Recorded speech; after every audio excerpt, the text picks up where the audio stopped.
The hospital room smelled of antiseptic and regret. Eleanor Grayson, 78 years old, lay in a bed too stiff for comfort. Her left arm limp. Her thoughts a tangled fog. The stroke had come like a thief in the night, stealing her strength and leaving her with a body that felt like a stranger's. She could still hear the doctor's voice, calm but heavy, explaining the damage, a clot in her brain, a partial paralysis, a long road to recovery if recovery was even possible. Her children, Margaret and Thomas, had stood by her bedside that first day, their faces pale, their words soft but hollow. "We'll take care of everything, Mom," Margaret had said, squeezing her hand. Eleanor wanted to believe her. Days blurred into weeks. The hospital became her world, its beige walls and rhythmic beeps a constant reminder of her fragility. Eleanor had always been a pillar widowed at 50. She'd raised her children alone, kept her modest home in Willow Creek pristine, and tended her garden with a love that bordered on sacred. Her life was her own, built with calloused hands and a stubborn heart. But now, her body betrayed her, and her children, it seemed, had their own plans. Margaret visited daily, her efficiency a stark contrast to Eleanor's helplessness. She brought papers, talked about options, and mentioned downsizing with a smile that didn't reach her eyes. Thomas was quieter, his visits brief, his gaze fixed on his phone. Eleanor sensed something unspoken between them, a tension she couldn't grasp. One afternoon, as Margaret sorted through a stack of documents, Eleanor caught the words real estate agent and listing. Her heart stuttered. "What are you talking about?" she asked, her voice weak but sharp. Margaret hesitated, then patted Eleanor's hand. "Mom, we're just exploring options. The house is too much for you now. A smaller place. Maybe assisted living'd be safer." Eleanor's chest tightened. The house wasn't just wood and brick. It was her sanctuary, her memories, her independence. She saw her late husband, John, carving their initials into the oak tree out back. She saw her children running through the sprinkler, their laughter echoing. That house was her life's proof, and now her children wanted to sell it. "I'm not dead yet," Eleanor snapped, her voice stronger than she felt. Margaret's smile faltered, but she said nothing more. The next day, Eleanor overheard a phone call outside her room. Thomas's voice, low and urgent. "The agent says we can list it next week. Market's good. We'll split it evenly." Eleanor's blood ran cold. They weren't waiting for her to recover or to die. They were moving forward without her. The betrayal cut deeper than the stroke. Eleanor lay awake that night, staring at the ceiling, her mind racing despite her body's limitations. She thought of her will, written years ago when trust in her children was unshakable. It left everything: the house, her savings, John's old watch to Margaret and Thomas equally. But now, that trust was crumbling. If they could sell her home while she still breathed, what would they do when she was gone? Determination flickered in her chest, a spark in the darkness. She wasn't ready to surrender. Not to the stroke, not to her children, not to anyone. The next morning, she demanded physical therapy, her voice firm despite the tremor in her hands. The therapist, a young woman named Clara, saw the fire in Eleanor's eyes and nodded. "We'll get you moving again, Mrs. Grayson," she said. And so began the grueling work of reclaiming her body inch by inch, muscle by muscle. Each session was a battle. Lifting a finger felt like lifting a mountain. Walking a step felt like crossing a canyon. But Eleanor pushed through, fueled by a quiet rage and a deeper need to prove she wasn't finished. Clara became her ally, her cheerleader, her confidant. When Eleanor confided about her children's plans, Clara's face hardened. "You've got more fight in you than they know," she said. "Show them." Weeks turned into months. Eleanor's progress was slow but steady. She could wiggle her toes, then grip a cup, then shuffle a few steps with a walker. Her mind sharpened, too, piecing together a plan. She didn't confront her children, not yet. She listened, observed, and waited. Margaret brought more papers, talking vaguely about estate planning. Thomas mentioned a condo they'd found for her. Low maintenance. Eleanor nodded, feigned weakness, and kept her thoughts to herself. One evening, alone in her room, she requested a phone and dialed her lawyer. "Mr. Hargrove." Her voice was steady as she explained what she'd overheard, what she feared, and what she wanted to do.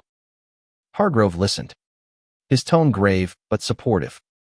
"We can revise your will, Eleanor," he said. "But are you sure?" She was. For the first time since the stroke, she felt a surge of control. The hospital discharged her 3 months after the stroke, not to a condo or assisted living, but to a rehabilitation center. Eleanor insisted on it, knowing she needed more time to rebuild her strength. Her children seemed relieved, assuming she was out of the way. They didn't know she was rewriting her future and theirs. The rehabilitation center was a different kind of prison, but Eleanor embraced it.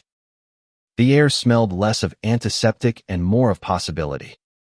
Her room overlooked a small courtyard where patients shuffled along pathways, each step a small victory. Eleanor saw herself in them, broken but not defeated. She threw herself into therapy with a ferocity that surprised even Clara, who'd transferred to the center to continue working with her. Every morning, Eleanor woke at dawn, her mind clear despite the fog of fatigue. She stretched her fingers, practiced gripping a pen, and worked on her gait with a determination that bordered on obsession. Her left side was still weak, but she could feel it waking up, like a sleeping giant stirring after a long slumber. Clara introduced her to new exercises, resistance bands, balance boards, even simple yoga poses adapted for her limitations. Each small gain fueled Eleanor's resolve. But the emotional weight was heavier than the physical. Margaret and Thomas visited less often now, their excuses thin. When they did come, their conversations were clipped, their eyes avoiding hers. Eleanor noticed the real estate brochures tucked into Margaret's purse, the way Thomas checked his watch mid-sentence. They thought she was oblivious, too frail to notice their impatience. She let them believe it, biding her time. One afternoon, while practicing her handwriting to shaky but legible scrawl, Eleanor overheard a conversation in the hallway. Margaret's voice, sharp and frustrated. "The agent says we need to stage the house soon. If Mom stays here longer, we'll miss the market window." Thomas murmured agreement. Eleanor's grip tightened on her pen, nearly snapping it. They weren't just planning. They were moving forward, as if her recovery was irrelevant. That night, she called Hargrove again. "I want to see the will," she said, "and I want to know my options." Hargrove arrived the next day, his briefcase stuffed with documents. He read her the current will, unchanged since John's death, the house, the savings, everything split evenly between Margaret and Thomas. Eleanor's jaw clenched. "I want to change it," she said. Hargrove nodded, unsurprised, and they began drafting a new version. Eleanor's plan was simple but bold. She wouldn't cut her children out entirely, love, however bruised, still lingered, but she would protect what was hers. The house would not be sold. She'd leave it to a trust, managed by Hargrove, to ensure she could live there as long as she was able. The savings would be split, but with conditions. Margaret and Thomas would only inherit after her death, and only if they respected her wishes. She added a clause for Clara, the therapist who'd believed in her. A small bequest as a thank you. And John's watch. That would go to a local charity. A symbol of time her children didn't value. Hargrove warned her of the consequences. They'll be angry. Eleanor. This could fracture your family. She nodded. Her eyes steady. They fractured it first. Her recovery gained momentum. By the 4th month, she could walk short distances without a walker. Her steps uneven but determined. She practiced speaking. Her words clearer each day. Clara brought her books biographies of survivors. Stories of resilience that fed her spirit. One book, about a woman who rebuilt her life after a betrayal, struck a chord. Eleanor saw herself in those pages. Not as a victim, but as a warrior. The center hosted weekly support groups, and Eleanor joined one, sharing her story with others who'd faced loss or betrayal. An elderly man named Henry, who'd lost his savings to a scheming nephew, became her confidant. You're not alone, he told her one evening, his voice gruff but kind. We rebuild. Eleanor. We always rebuild. His words stayed with her. A reminder that her fight wasn't just for herself, but for anyone who'd been underestimated. Meanwhile, Margaret and Thomas grew bolder. They brought a real estate agent to the center one day, a slick man in a suit who spoke of market trends and quick sales. Eleanor listened, her face neutral, as they described updating her home for buyers. She nodded, said little, and let them think she was resigned. Inside, her resolve hardened. She wasn't just fighting for her house. She was fighting for her dignity, her right to decide her own future.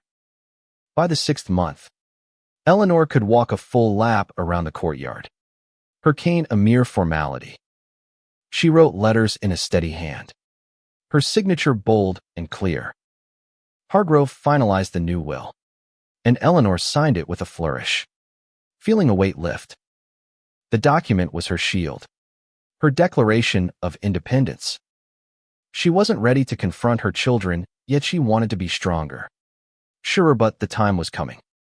One evening, Clara wheeled her to the courtyard, where the first autumn leaves were falling.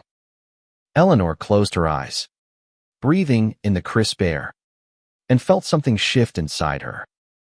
She wasn't just surviving. She was living again. And she would not let anyone take that away. Eleanor's days at the rehabilitation center settled into a rhythm of progress and patience. Her body was no longer a traitor. It was a partner, slowly aligning with her will. She could now climb a few stairs, her legs trembling but obedient. Her left hand, once lifeless, could hold a book for minutes at a time. Clara celebrated each milestone, but Eleanor's eyes were fixed on a larger goal, returning home, not as a guest in her own life, but as its master. Her children's visits grew rarer, their excuses flimsier. When they did come, they spoke of the house as if it were already sold. Margaret mentioned new flooring and neutral paint to appeal to buyers. Thomas talked about splitting the proceeds for investments. Eleanor listened, her face a mask of calm. But inside, she burned. They hadn't asked her opinion, hadn't considered her recovery. They saw her as a relic, a problem to be managed. One morning, Clara suggested a new challenge, cooking. The center's kitchen was small, designed for therapy, with adaptive tools for unsteady hands. Eleanor hesitated. Cooking had been her domain, her way of nurturing her family. The thought of struggling with a knife or a pan felt like another loss. But Clara's encouragement was relentless. "You're not starting over," she said. "You're reclaiming." The first attempt was humbling.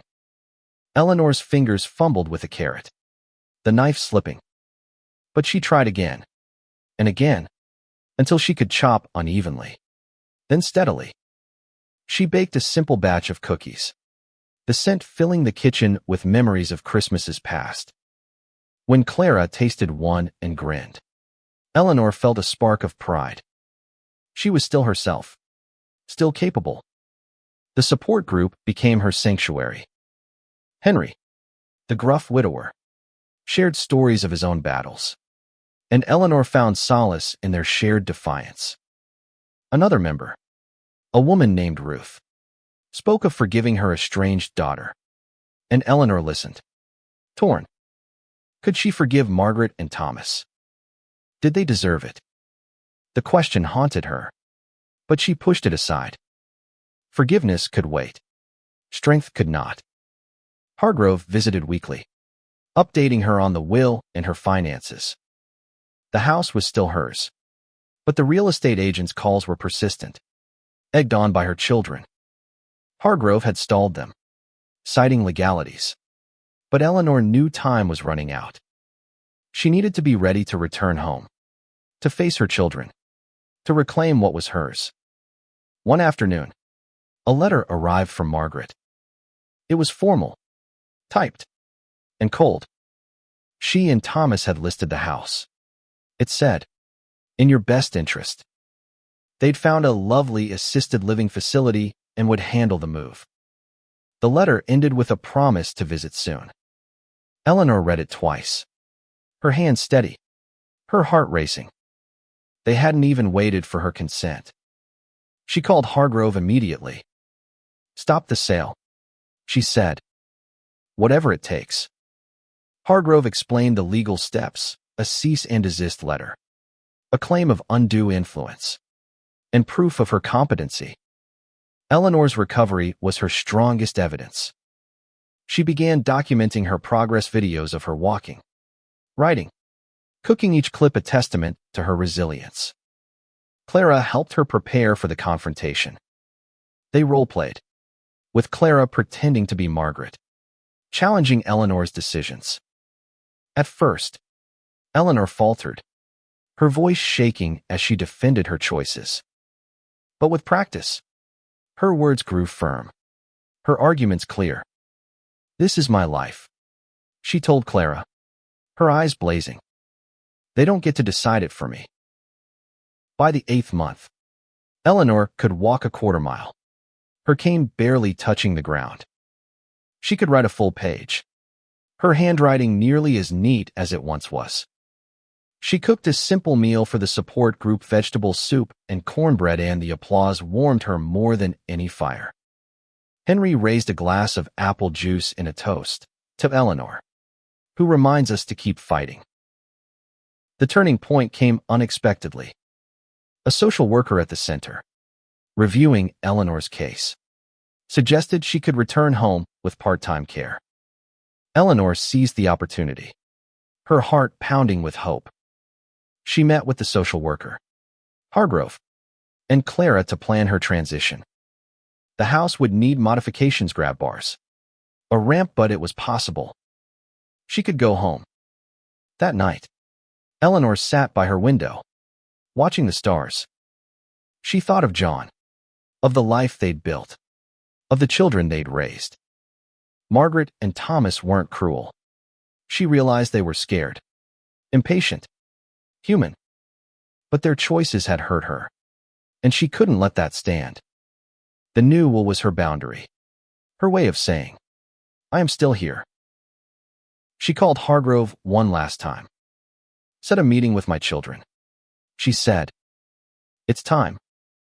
The stage was set, and Eleanor was ready to face them not as a frail mother, but as a woman reborn. The meeting was set for a crisp October morning, in a small conference room at the Rehabilitation Center. Eleanor spent the days leading up to it preparing, not just physically but mentally. She practiced her speech, her voice steady, her words chosen with care. Clara helped her choose an outfit, a simple blue dress, her favorite color, to remind her of her strength. "You're not just facing them," Clara said. "You're reclaiming your power." Eleanor's heart raced as the hour approached. She sat at the head of the table, her cane resting against her chair, her hands folded calmly. Hargrove sat beside her, his briefcase open, the new will tucked inside. Margaret and Thomas arrived together, their faces a mix of confusion and unease. They hadn't expected a formal meeting, their mother looking more alive than they'd seen in months. "Mom, what's this about?" Margaret asked, her tone cautious.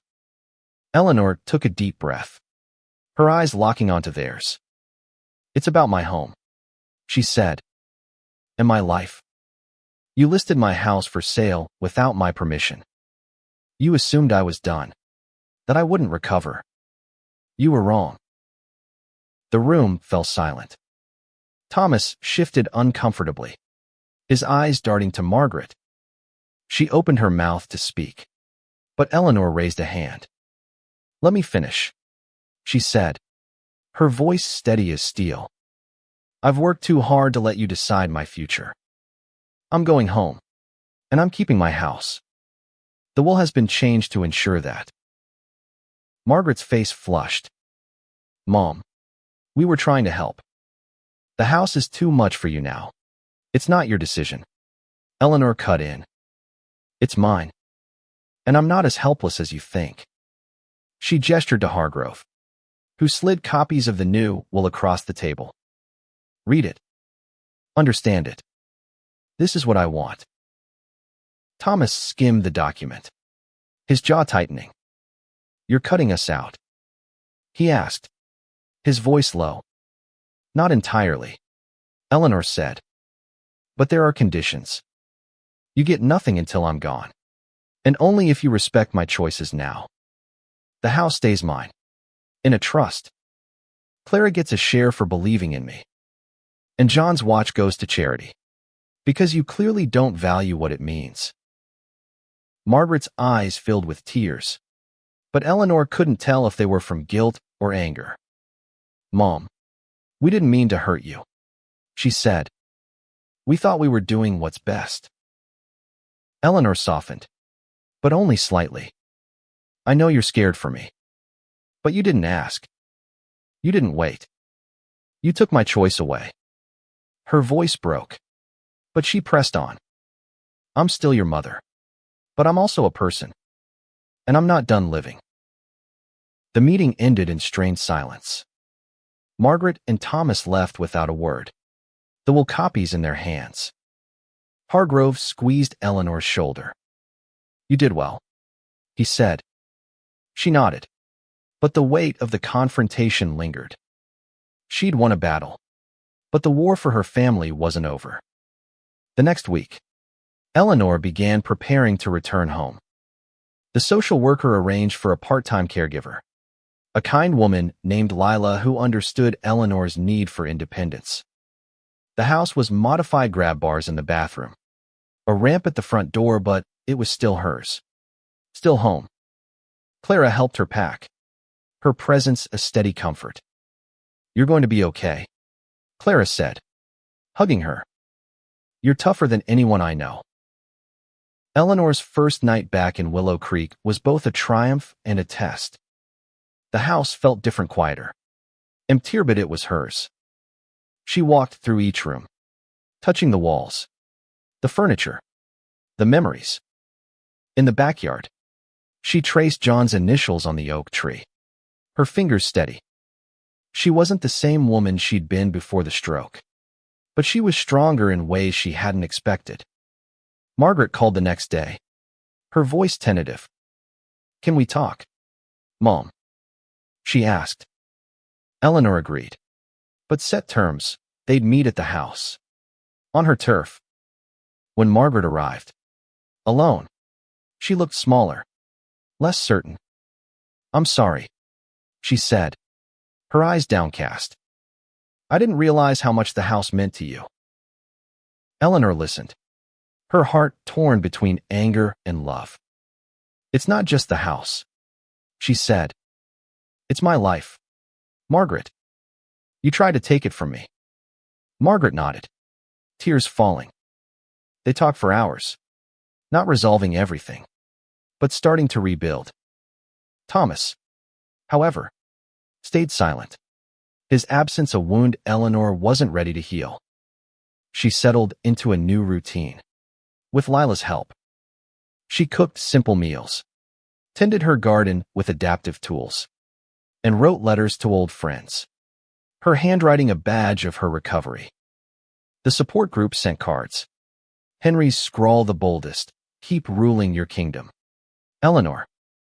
She smiled, tucking it away. Her fight wasn't over, but she'd reclaimed her ground.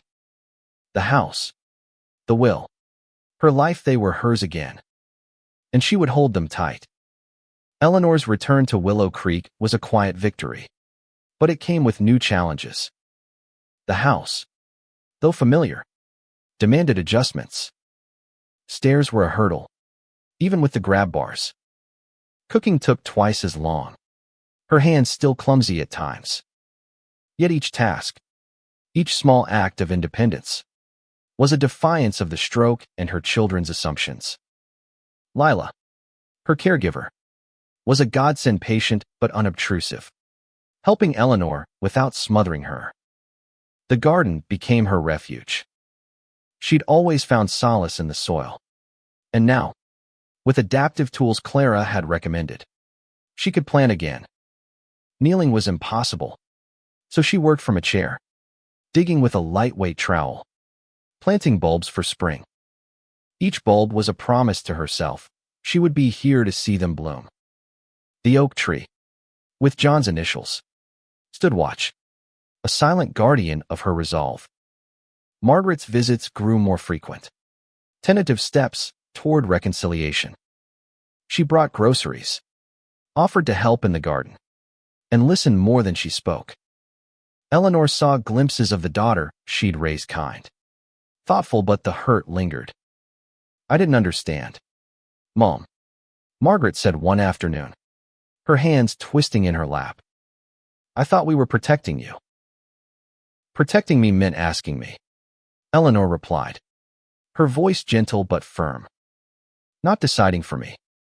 Margaret nodded, her eyes wet. They were rebuilding, slowly, but trust was a fragile thing. Thomas remained distant. He sent a text once, brief and formal, "Glad you're home, Mom. Let me know if you need anything." Eleanor didn't reply. His silence during the confrontation stung, and she wasn't ready to bridge that gap. She wondered if he felt guilt or resentment, or if he simply didn't care. The thought ached, but she pushed it aside, focusing on what she could control. Her days filled with small triumphs. She mastered a new recipe, lemon chicken, John's favorite. She walked the block without her cane, her steps slow but sure. She joined a local book club, recommended by Lila, and found joy in debating stories with strangers who became friends. Her world was smaller now, but it was hers, built on her terms. Hargrove kept her updated on the legal front. The real estate agent had backed off after the cease and desist letter, and the house was safe for now. But Eleanor knew her children could challenge the will after her death. She met with Hargrove to tighten the trust, ensuring the house would remain a home for someone in need, perhaps another stroke survivor. If she passed, "You're building a legacy," Hargrove said, and Eleanor smiled. It felt right. Clara visited one weekend, bringing a gift, a journal with a sturdy pen, perfect for Eleanor's still recovering hand. "Write your story," Clara urged. "Not just for you, but for others." Eleanor hesitated. She'd never been a writer, but the idea took root. She began jotting down memories, her struggles, her victories. The act was cathartic, a way to process the betrayal and the strength she'd found. One evening, as she wrote about the stroke, a knock interrupted her. It was Henry, from the support group, holding a potted plant. "Thought your garden could use this," he said, his gruff voice warm. They talked over tea, sharing stories of resilience. Henry's nephew had apologized, he said, and they were mending fences. "What about your kids?" he asked. Eleanor sighed. Margaret's trying. Thomas, I don't know. Henry nodded. Understanding. Give it time, he said. But don't let them define you. His words stayed with her. A reminder that her worth wasn't tied to her children's choices. The community began to notice her return. Neighbors stopped by with casseroles, stories, and offers to help. A local church invited her to speak at a seniors group about her recovery. Nervous but determined, Eleanor agreed. Standing before the small crowd, her cane at her side, she told her story: the stroke, the betrayal, the fight to reclaim her life. The applause was thunderous, and for the first time, Eleanor felt seen, not as a frail old woman, but as a force. That night, she dreamed of John. He stood under the oak tree, smiling, his hand on her shoulder. You're doing fine, Ellie, he said. She woke with tears in her eyes, but a lightness in her heart. She was doing fine, more than fine. She was thriving, not because of her children, but in spite of them. As winter approached, Eleanor prepared for the holidays, determined to host a small gathering. She invited Margaret, unsure if Thomas would come. It would be a test, not just of their relationship, but of her ability to move forward without bitterness. She wasn't sure what the future held, but she knew one thing: she was home, and she was whole. Winter settled over Willow Creek, blanketing Eleanor's home in quiet snow. The house was warm, though, filled with the scent of cinnamon and the soft glow of Christmas lights she'd hung with Lila's help. Eleanor was determined to make the holidays her own, a celebration of her survival. She invited Margaret, the book club, and a few neighbors for a modest Christmas Eve dinner. Thomas was invited too, but his reply was a curt "I'll try." Eleanor didn't hold her breath. Preparing the meal was a labor of love and grit. Her hands, though stronger, still trembled with complex tasks. Lila helped her roll out dough for pies, but Eleanor insisted on seasoning the turkey herself, her movements deliberate. Each step was a reclaiming of her old life, a refusal to be defined by the stroke. The dining table, polished to a shine, held memories of past Christmases with John and the children. But tonight, it would hold new ones. Margaret arrived early, carrying a bottle of wine and a hesitant smile. "It looks beautiful, Mom," she said, her voice soft. Eleanor nodded, accepting the compliment but keeping her guard up. They worked together in the kitchen, a fragile truce in their movements. Margaret chopped vegetables, her hands steady where Eleanor's faltered, and for a moment, it felt like the old days.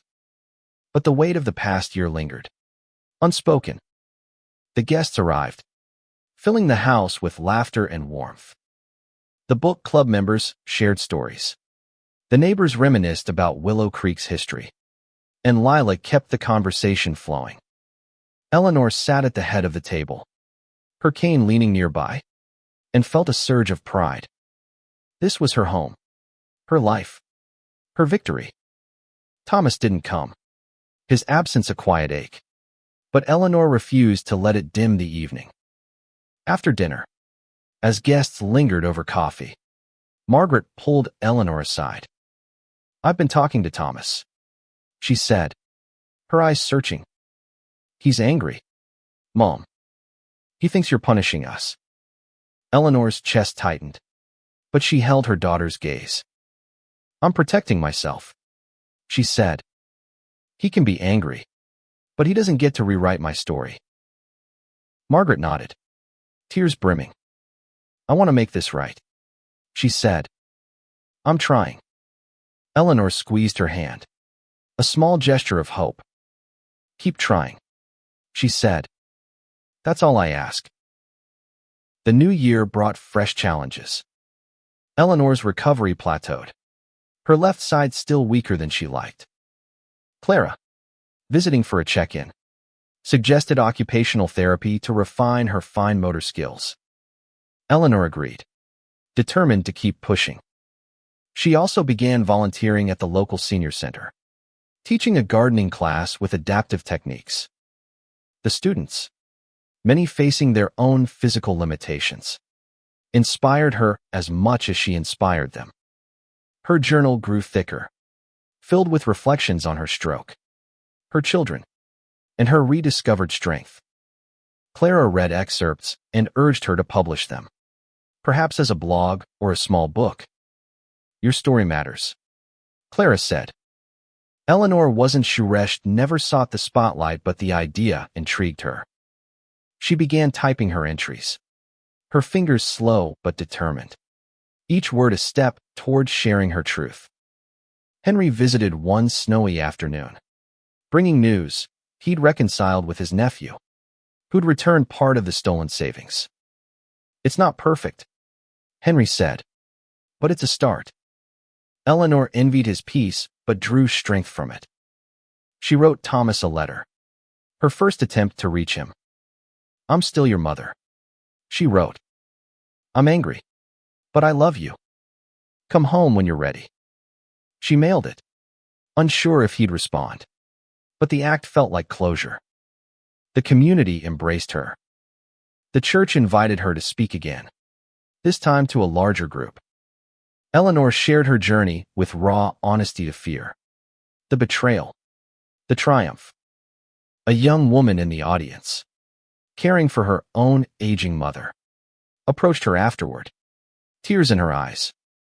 You've given me hope, she said. Eleanor hugged her, feeling her purpose expand. She wasn't just surviving. She was inspiring. Hargrove called with good news. The trust was ironclad, the house secure. He suggested a living will to further protect her wishes, and Eleanor agreed, signing the documents with a steady hand. She also donated a small sum to the senior center, a nod to the community that had lifted her up. You're a force, Eleanor, Hargrove said, and she laughed, the sound rich and free. As spring approached, Eleanor planned her garden, ordering bulbs and sketching layouts. The act was a promise to herself and to John's memory. She wasn't just living. She was thriving, building a legacy of resilience. Margaret helped plant one weekend, their hands in the soil together, a silent step toward healing. Thomas's silence persisted, but Eleanor held on to hope. She'd faced worse and come out stronger. Whatever came next, she was ready. Spring arrived in Willow Creek, painting Eleanor's garden with bursts of color. The tulips she'd planted in fall bloomed red and yellow, a vibrant testament to her persistence. She spent mornings in the garden, her chair positioned by the flower beds, her hands steady enough to prune and weed. Lila helped with heavier tasks, but Eleanor insisted on doing as much as she could. Each blossom was a victory, a reminder that she'd outlasted the stroke and her children's betrayal. Her routine was full but flexible. Mornings were for gardening and therapy, afternoons for the senior center, where her gardening class had grown to a dozen students. She taught them to adapt, to find joy in small acts, just as she had. Evenings were for her journal, now a thick collection of memories and reflections. Clara's suggestion to publish had taken root, and Eleanor began working with a local writer, Sarah, to shape her story into a memoir. It's not just for you, Sarah said. It's for anyone who's been underestimated. Margaret's efforts to rebuild their relationship continued. She visited weekly, bringing small gifts, a new trowel, a book of poetry, a sincere apology. Eleanor saw her daughter's remorse, but trust was slow to mend.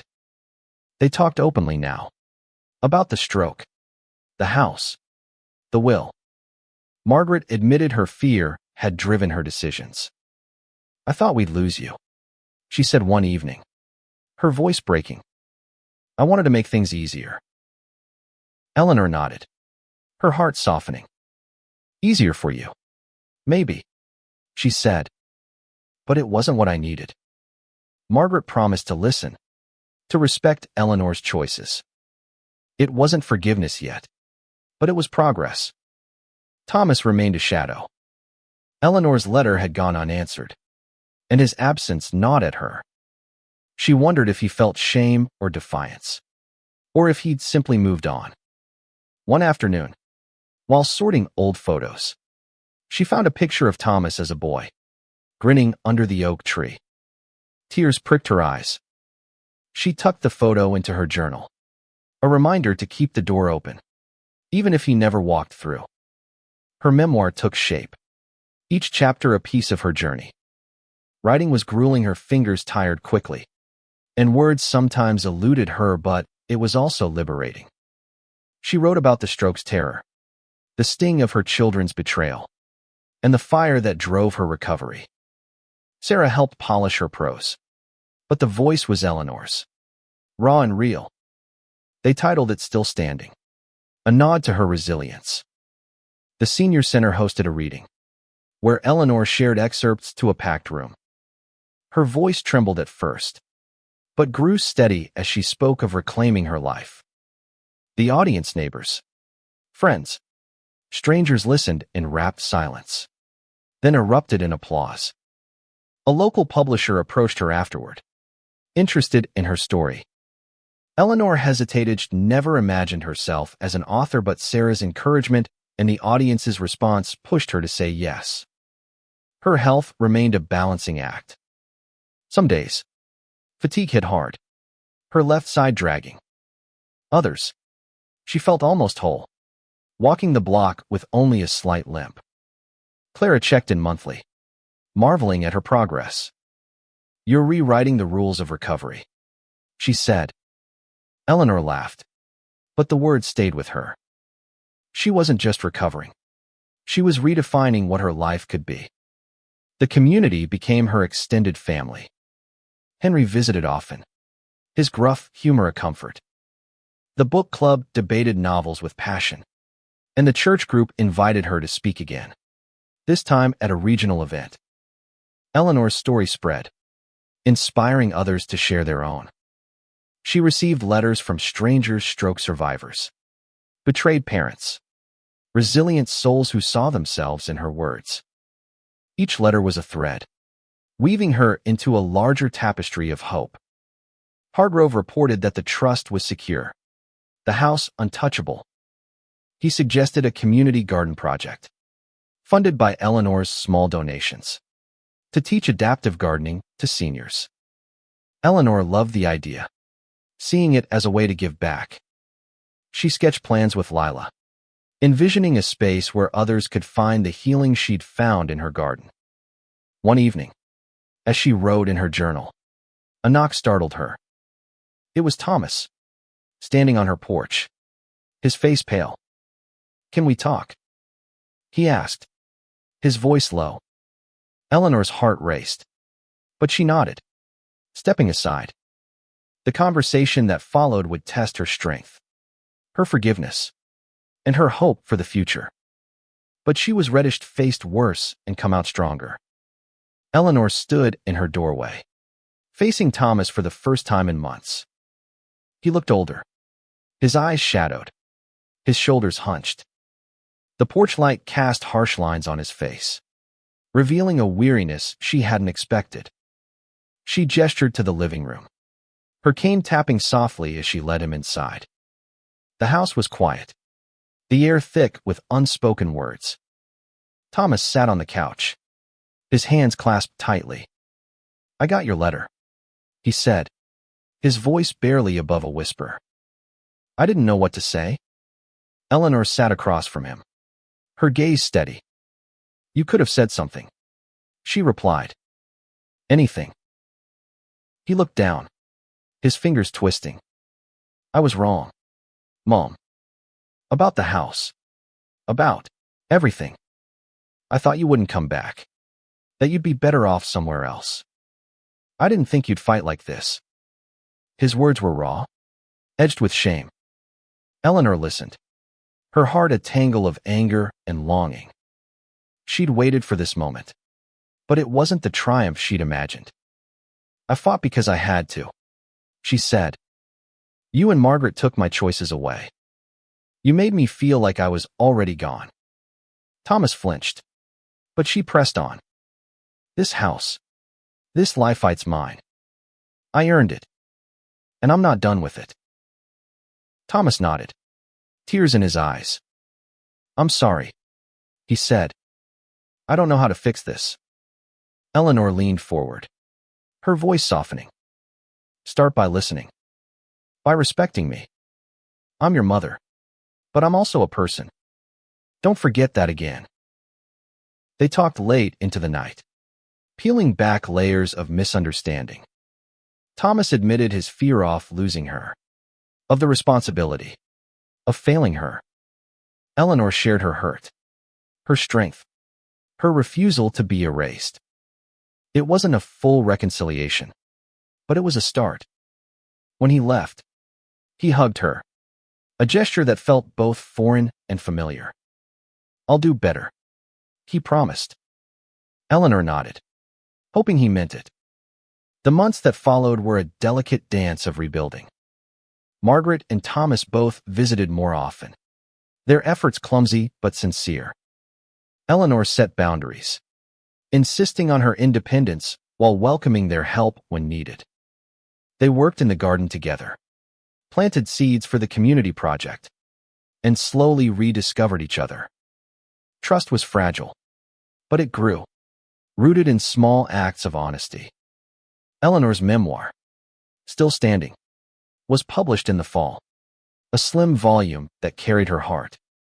The launch was held at the senior center, packed with friends, neighbors, and strangers who'd read her story. She signed copies with a steady hand, her signature a badge of her recovery. Clara, Henry, and Lila stood by her side, their pride palpable.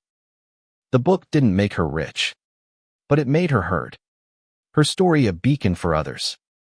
The community garden opened that spring, a small plot behind the senior center filled with raised beds and adaptive tools. Eleanor taught the first class, her students a mix of seniors and stroke survivors, their hands in the soil, their faces lit with purpose. She saw herself in them, broken, but not defeated. The garden was her legacy, a gift to those who needed to grow again. Her health remained a work in progress. Some days, her left side ached, a reminder of the stroke's shadow. But she walked without a cane now, her steps confident, her garden thriving. Lila moved to part-time hours, a nod to Eleanor's growing independence. The house, once a battleground, was a haven again, filled with new memories alongside the old. Margaret and Thomas joined her for Christmas, a quieter affair than the year before, but warmer. They laughed over old stories, cried over past mistakes, and planted a new bulb under the oak tree, a symbol of their fragile renewal. Eleanor watched them, her heart full but cautious. She'd forgiven, but she wouldn't forget. Her will, her trust, her boundaries, they were her armor, ensuring her life remained hers. One evening, as she sat by the fire, Eleanor opened her journal.